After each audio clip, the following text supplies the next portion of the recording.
नमस्कार संदीप जी, बहुत बहुत स्वागत है आपका। नमस्ते अंजू जी, और आपके दर्शकों का बहुत बहुत स्वागत है जी।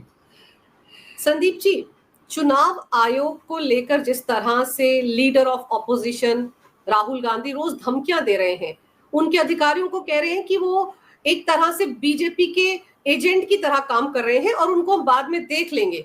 और साथ ही साथ अब तो 2 कदम आगे बढ़कर कांग्रेस पार्टी के नेता चुनाव आयोग को वोट कटुआ कह रहे हैं। सर, चुनाव आयोग एक संवैधानिक संस्था है, कब तक इन बातों को बर्दाश्त करेगी?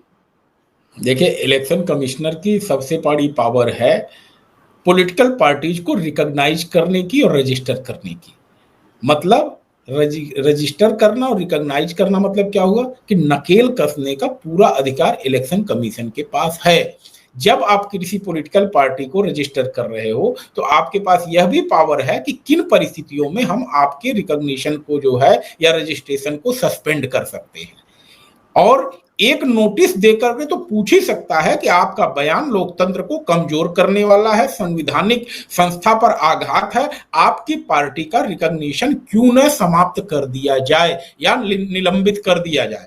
और इतना तो पावर एक्सरसाइज करना ही चाहिए कि जब एक सरकारी अधिकारी कोई घूस लेते हुए पाया जाता है या अनियमितता में पाया जाता है तो उसके लिए 6 महीने के लिए सस्पेंड कर दिया जाता है।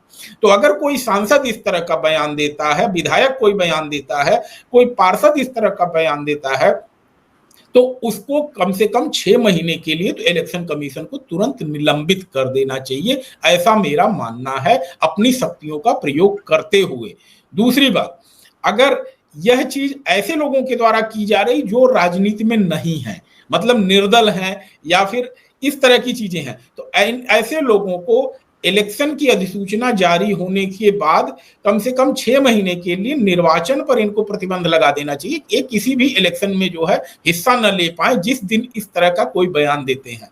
तो इलेक्शन कमीशन अपनी पावर्स को अगर एक्सरसाइज नहीं करेगा तो अंजू जी, एक समय ऐसा आएगा ये लोग यूएन में चले जाएंगे और कहेंगे हमारा इलेक्शन कमीशन सबसे करप्ट है, हमारा इलेक्शन कमीशन हमारे देश के लोकतंत्र को कमजोर कर रहा है, और आकर के इस तरह से देश में विदेशों में हमारी इमेज बनाने की कोशिश करेंगे कि मोदी जी एक डिक्टेटर हैं। मोदी जी या योगी जी या जहां भी भारतीय जनता पार्टी की उत्तर प्रदेश या सब जगह सरकार है, यह सारी सरकार एक गलत तरीके से सत्ता में बैठी हुई है। जबकि सच्चाई यह है कि हमारे देश की जनता सुबह 6 बजे से लाइन में लगती है और शाम तक लग करके धूप में वोट देती है, मतदान देती है, कर्मचारी मतगणना करते हैं, सब चीज ट्रांसपेरेंट वे में होता है। लेकिन अगर इस तरह के प्रोपेगेंडा करने वालों को इलेक्शन कमीशन सबक नहीं सिखाएगा, अपनी शक्तियों का एहसास नहीं कराएगा, तो निश्चित ही हमारे देश के लोकतंत्र के साथ यह सही नहीं होगा।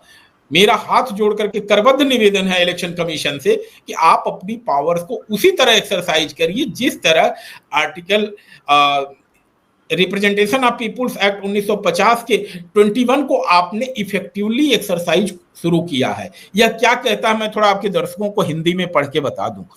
21 कहता है, सेक्शन 21 1950 का जो है कि इलेक्टोरल रोल तैयार किया जाएगा, और इसका क्लास 2 अगर पढ़ें, क्लास 2 का क्लास ए में फिर सब क्लास 1 है और 2 है। मतलब हर लोकसभा विधानसभा के चुनाव के पहले या बाई इलेक्शंस के पहले इलेक्टोरल रोल्स तैयार किया जाएगा, और अगर नहीं तैयार किया जाएगा तो उसके बारे में कारण इलेक्शन कमीशन को बताना पड़ेगा। यह 1950 से व्यवस्था चली आ रही है, लेकिन यह व्यवस्था जैसा मैंने आपके प्रारंभ में बताया कि 1000 में से 50 नाम 20 नाम निकाल दिए जाते थे, 10 जोड़ दिए जाते थे, यही होता था।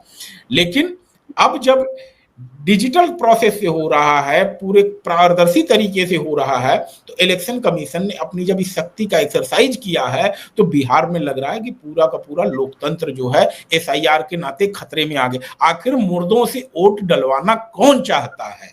ऐसे लोगों से वोट डलवाना कौन चाहता है जो राज्य की तरफ 3-4 साल से 5 साल से मुड़ के देखे ही नहीं है, या ऐसे लोगों का जो कभी आते ही नहीं या विदेश भी चले गए हैं, लेकिन इन लोगों का वोट पड़ता है। और एक बात सभी लोग जानते हैं कि जब किसी गांव में या किसी पोलिंग बूथ पर एक पार्टी विशेष के लोगों का बहुमत होता है तो वहां पर जो इलेक्शन अधिकारी होते हैं जिनकी जिम्मेदारी होती है मतदान कराने की, उनको यह देखना पड़ता है कि किसी तरह से शांतिपूर्ण मतदान हो जाए। और जब पोलिंग एजेंट विरोध करने वाले नहीं होते हैं तो वहां पर हमारे निर्वाचन अधिकारी भी कमजोर पड़ जाते हैं, खासकर उस पार्टी के लिए जिसका कोई पोलिंग एजेंट भी नहीं होता है, जिसका कोई मतदाता भी उस गांव में नहीं होता है। तो ऐसे में 100% पोलिंग जो है फर्जी वाली भी पड़ रही होती है, तो इलेक्शन कर्मचारी बोल नहीं पाता है वहां पर। क्यों? क्योंकि उसे अपनी सुरक्षा, मतपेटी की सुरक्षा, और हर व्यक्ति एक सरकारी कर्मचारी होता है तो उसको अपनी सरकारी नौकरी की भी चिंता होती है कि अगर कुछ हुआ तो कल को हम सस्पेंड होंगे, निलंबित होंगे, और इसमें हमें इलेक्शन कमीशन मेरा साथ देने नहीं आएगा, हमारे विभाग के लोग साथ देने नहीं आएगा, और हमें अपनी लड़ाई खुद ही लड़नी पड़ेगी।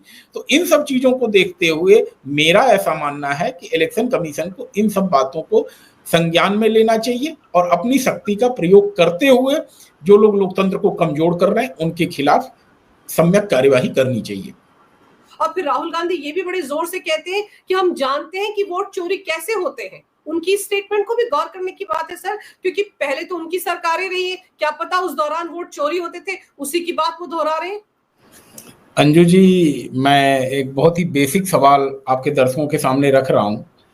क्या कोई भी परीक्षा जिसमें आप बैठने जा रहे हो, वहां के कंट्रोलर ऑफ एग्जामिनेशंस को आप करप्ट कह करके या यह कह करके कि वो बायस्ड हैं, या पेपर सेटर्स जो पेपर को बना रहे हैं उनको ब्लेम करके, या फिर किसी अदालत में जा रहे हैं तो न्यायाधीश को ब्लेम करके, ऐसी चीजें आप क्या उम्मीद करते हैं? क्या आप वहां से न्याय पाएंगे, या क्या आप उस परीक्षा में बैठने के अधिकारी हैं?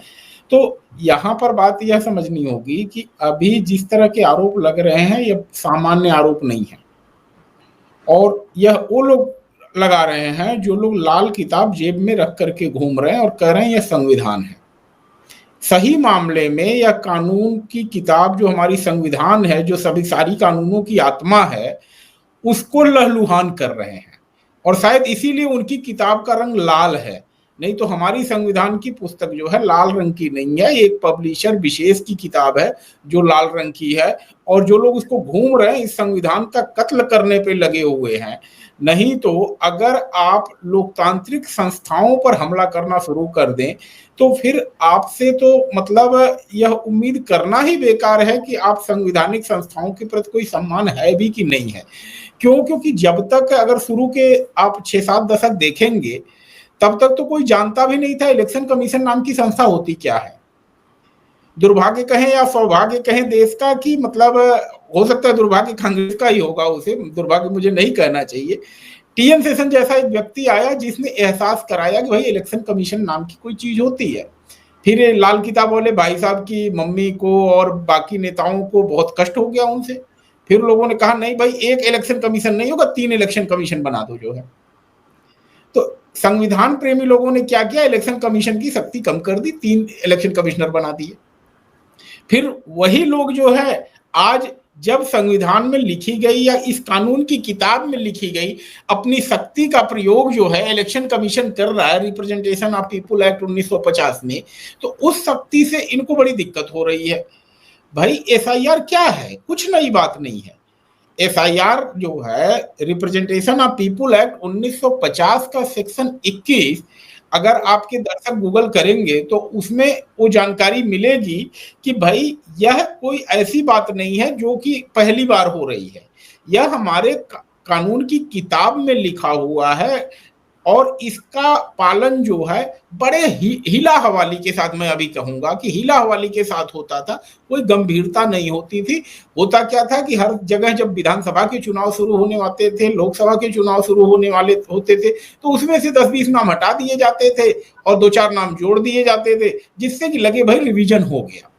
लेकिन पहली बार क्या हुआ कि इलेक्शन कमीशन ने कहा नहीं, अब ये प्रोसेस नहीं चलेगा कि आपने 4 नाम छोड़ दिए। क्योंकि अगर आपने भी अपने राज्यों में सुना होगा अपने मित्रों से, तो कुछ लोग कहते हैं चुनाव से पहले मेरा नाम कट गया जी, लेकिन ऐसे एक आध लोग होते हैं जिनका नाम गायब हो जाता, ऐसे नहीं होता कि मास लेवल पे गायब हो जाए।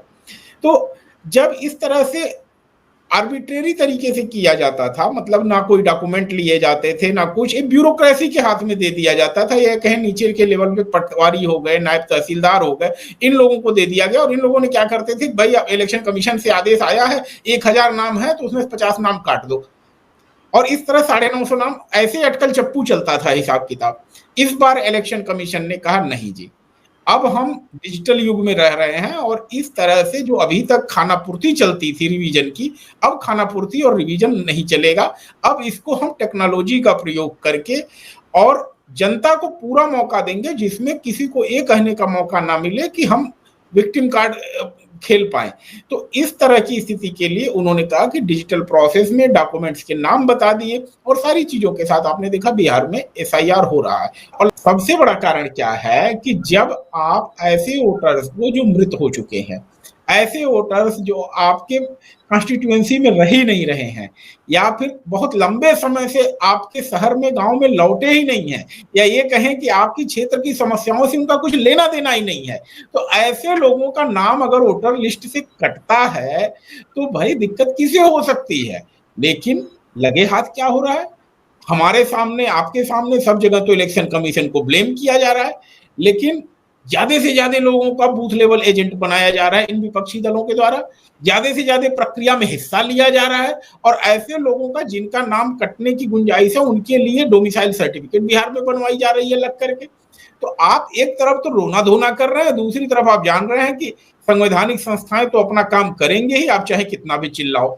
सर, एक तरफ तो राहुल गांधी या पूरी की पूरी विपक्षी पार्टियां, इंडी गठबंधन की पार्टियां इस बात को लेकर परेशान हैं कि नागरिकता को कैसे जानने की कोशिश कर सकता है चुनाव आयोग, कोई नागरिक है या नहीं, ये काम तो गृह मंत्रालय का है। लेकिन यहाँ तो राहुल गांधी की खुद की नागरिकता खतरे में पड़ती दिख रही है सर।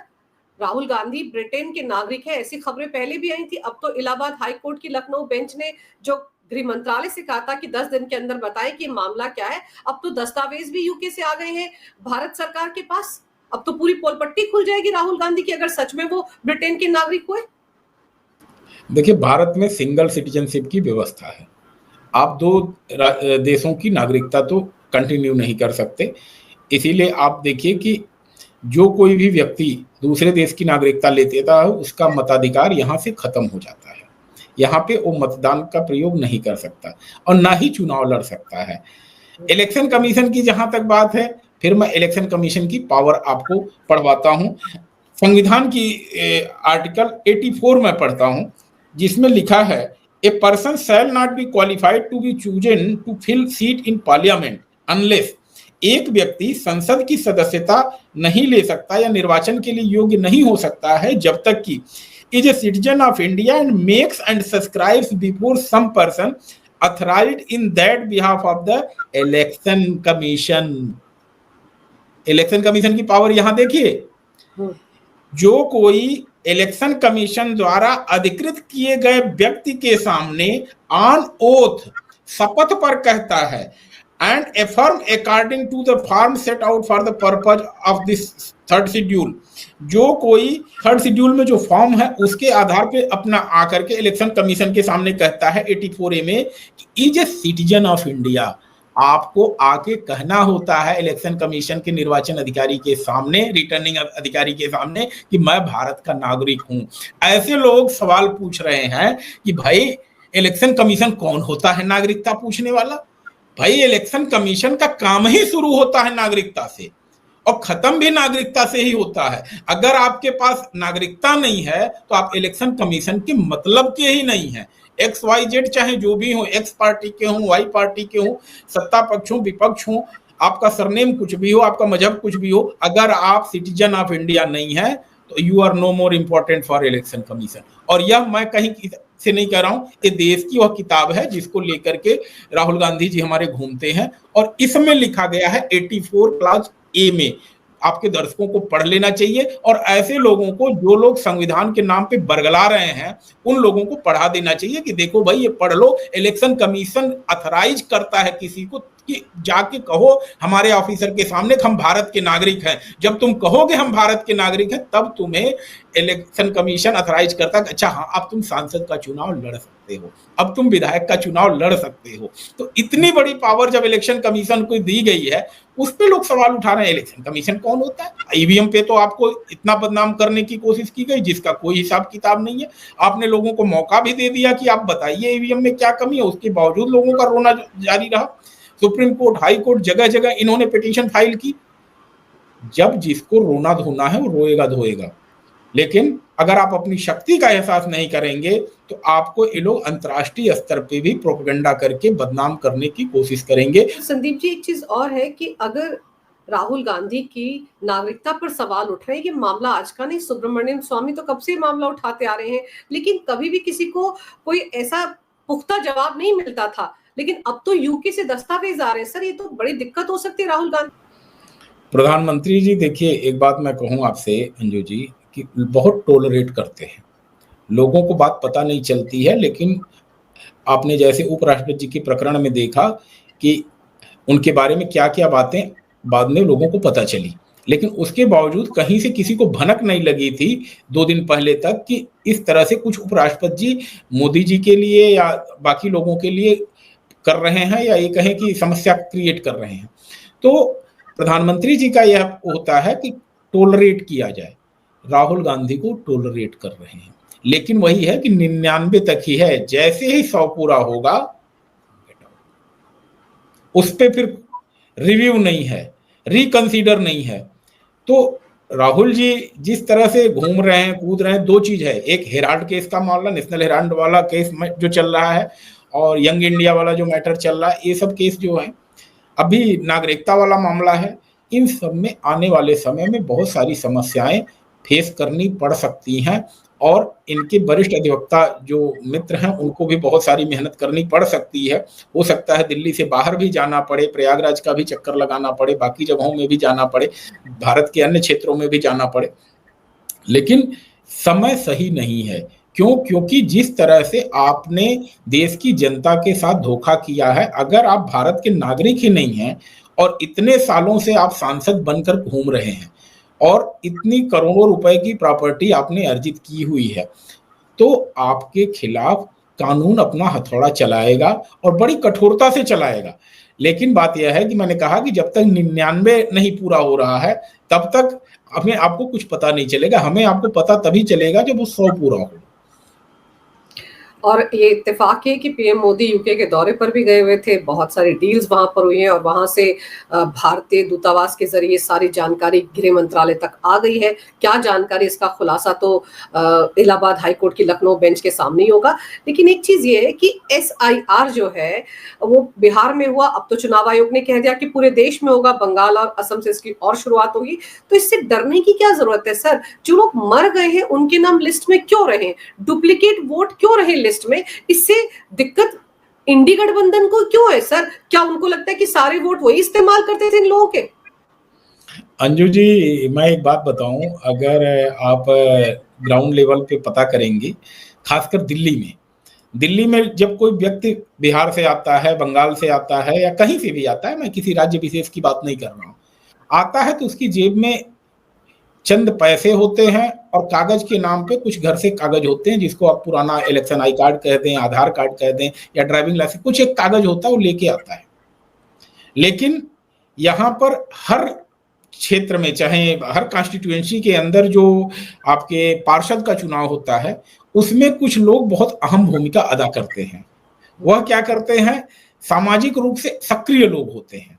तो ऐसे लोगों का क्या होता है, पता चलता है किसी बैंक मैनेजर से परिचय है, किसी ड्राइविंग लाइसेंस बनाने वाले अधिकारी, RTO अधिकारी से परिचय है, तो और उस व्यक्ति का परिचय फिर शीर्ष नेताओं से भी होता है। आप भी देखती होंगी, कुछ जब शीर्ष नेतृत्व तो जाता है वहां तो उनके साथ फोटो खिंचवाता है, इस तरह के मौके देता है। उस फोटो का फायदा क्या होता है कि कागज हो चाहे ना हो, अगर बैंक में आप चले गए, भाई साहब हमारे लोग आदमी हैं, इन लोगों का थोड़ा अकाउंट खुल जाना चाहिए, तो नेशनलाइज बैंक में पता चला 200 लोगों का खाता खुल गया, कागज हो चाहे ना हो, तो फला के रिकमेंडेशन पे है। अच्छा ठीक है, कोई बात नहीं, आपका पासबुक मिल गया, उस पासबुक से आपने आधार कार्ड बनवा लिया, फिर आपका वोटर ID में नाम डलवा दिया गया, अब आप बन गए दिल्ली के वोटर।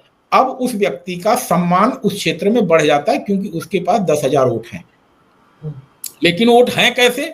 जब जमीनी हकीकत चेक की जाएगी तो पता चलेगा कि सारे कागज फर्जी हैं, सारे कागज जाली हैं। उसमें से 80% 70% ही जेन्युइन होंगे, जो सही में अगर बिहार से कह के आए हैं तो बिहार का उनके पास कागज होगा, बंगाल से आए हैं तो बंगाल का कागज होगा। बाकी वो लोग होते हैं जो कहीं न कहीं 2 राज्यों में बेनिफिट ले रहे होते हैं, या ये कहें कि घुसपैठिए होते हैं, नेपाली प्रजा हो सकती है, भूटान की हो सकती है, कहीं की भी हो सकती है, मैं ये नहीं कह रहा किसी जगह की बात, लेकिन ऐसे लोग क्या है, ये डमी वोटर्स हैं।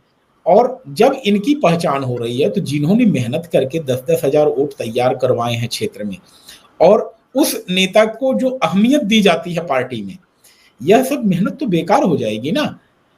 अगर हमने किसी का मेहनत करके आधार कार्ड बनवाया, ड्राइविंग लाइसेंस बनवाया, इलेक्शन आई कार्ड बनवाया, और उसके बाद पता चला कि यह नागरिकता का सबूत के तौर पे माना ही नहीं जा रहा है, तब तो बड़ी समस्या हो जाएगी कि भाई अब चुनाव में हमारी वैल्यू ही खत्म है, हमारी पार्टी करेगी क्या। और खास करके ऐसे समय में जब नवंबर में चुनाव है, जुलाई में एसआईआर हो रहा है, हालांकि कोई जल्दी नहीं हो रहा है, समय से हो रहा है, क्योंकि कहा गया है कि हर चुनाव से पहले होना। तो अगर नवंबर में चुनाव है, जुलाई में हो गया, तो कितना समय चाहिए। तो इन सब चीजों से जो फर्जी वोटर है वह कट जाएगा लिस्ट से, और यही चिंता विपक्ष को सता रही है। सत्ता पक्ष को तो पता है कि हमारी वोटर्स कहीं बांग्लादेशी घुसपैठिए नहीं है, हमारे ऐसे कोई नहीं है जिनकी कागज गलत हैं, तो इन सब से सत्ता पक्ष थोड़ा चिंतित नहीं है। लेकिन विपक्ष ने मेहनत की है, विपक्ष ने लोगों के आधार कार्ड बनवाए हैं, राशन कार्ड बनवाए हैं, आज वह कागज जो है निष्प्रभावी हो जा रहा है, वह नागरिकता के अधिकार के तौर पे स्वीकार ही नहीं किया जा रहा है। तो ऐसे में तो नाराजगी जायज है कि भाई अब एक नई कॉपी लिखनी पड़ेगी, या ये कहें कि एग्जाम से पहले सिलेबस बदल दिया गया, यही चीज है। इसीलिए रो रहे हैं शायद पढ़ने लिखने वाले जो नए विद्यार्थी हैं। बिल्कुल सही कह रहे हैं आप कि एग्जाम से पहले सिलेबस बदल दिया गया है और अब उसका नतीजा सामने दिख रहा है। इसीलिए शायद वो लालू प्रसाद के बेटे तेजस्वी कह रहे थे कि हम तो चुनाव का बहिष्कार कर देंगे। सर, जिनको सत्ता में आने की इतनी बौखलाहट है, वो कहाँ चुनाव का बहिष्कार करेंगे। और सबसे अहम बात आपने जो कही कि चुनाव आयोग को अब सामने आना चाहिए, इट्स हाई टाइम। इतने आरोप उन पर लग चुके हैं, उनका कोई प्रवक्ता तो है नहीं जो शाम को बैठकर प्रेस कॉन्फ्रेंस करके बताए कि आरोपों का वो क्या करेंगे, लेकिन वो एक संवैधानिक संस्था है, उनके बहुत अधिकार हैं, बहुत सारे अधिकार उनके पास है, बहुत पावर उनके पास है। तो उनको ऐसे लोगों के खिलाफ कार्रवाई करनी चाहिए जो इस तरह से उन्हें वोट कटुआ कह रहे हैं, जो धमका रहे हैं कि जब हम आएंगे तो देख लेंगे सारे अधिकारियों को, कोई बच नहीं सकता। तो सर, इस तरह की बयानबाजी पर रोक लगाने की जरूरत है, क्योंकि ये आम लोग नहीं बोल रहे हैं, ये इस देश की लोकसभा का लीडर ऑफ अपोजिशन कह रहा है। सर, आपने समय निकाला, बहुत ही अहम जानकारी मेरे दर्शकों को दी, आपका बहुत बहुत धन्यवाद। नमस्कार, भारत माता की जय हो, वंदे मातरम, जय श्री राम। धन्यवाद अंजू जी, जय श्री राम।